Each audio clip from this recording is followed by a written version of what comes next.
žirgų nugalėtojai bus įvykta būrė, kuriai puikuosis, kuomet vyks antrojo ryto važiavimas.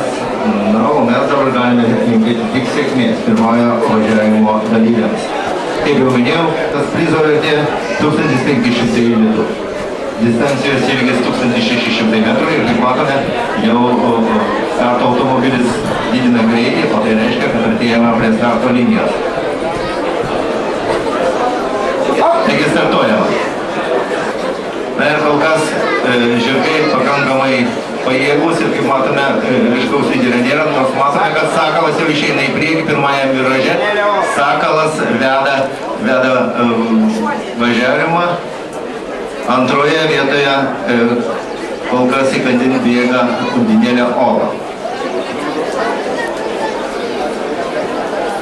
Sakalas ramiai, lygiai kol kas vadovauja važiavimui. Ir tai, kaip jau minėjau, nekelia jokios nuostabos, kadangi jis yra absoliutus lyderis nuo praeitų metų sezono.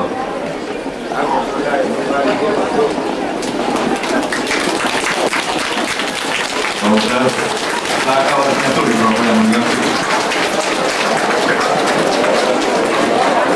Na, o įkandin bėga Undinėlė Ola, vadeliuojama Algio Vilkinio. Tai taip pat komandos draugas Stasio Kėrio. Ir nenuostabu, kad šie žirgai kol kas priekyje, tačiau